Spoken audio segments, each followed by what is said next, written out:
Okay. These are low-grade metamorphic rocks, and when sedimentary rocks that contain hydrous minerals, water-bearing minerals, like, for example, clay, are cooked in low-grade metamorphic rocks, they turn into rocks that contain less water. The water is driven off at high temperature and high pressure, and high temperature, high pressure water will dissolve things very easily. In particular, quartz is very soluble in what's called supercritical water, super hot water, and it is dissolved out and moves through cracks and crevices in the rock and is deposited as the water moves up into cooler areas.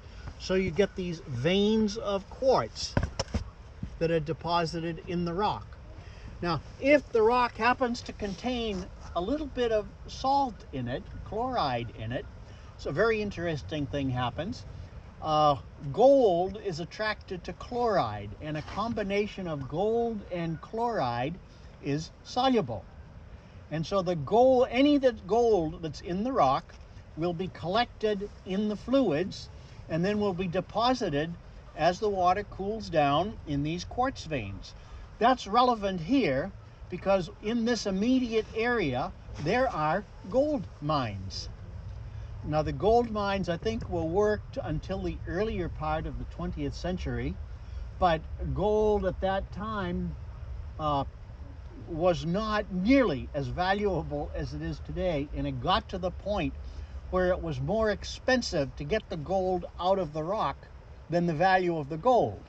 So the mines were abandoned. I think gold was $35 an ounce when I was a kid. It's now somewhere around $1,400 an ounce.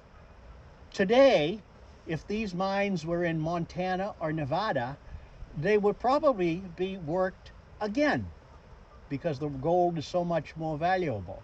But now there's another problem. We are in Montgomery County, and to get an ounce of gold and to get that $1,400 worth of gold, you have to mine tons and tons of rock, and you need to dispose of that rock.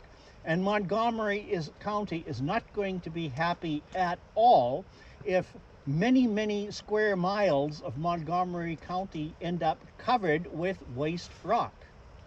So there are still active gold mines in Montgomery County. They're called real estate offices.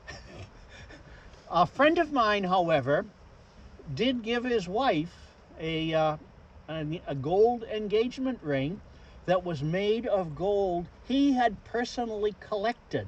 You can still pan for gold in some of the streams around this area, and you can collect the gold.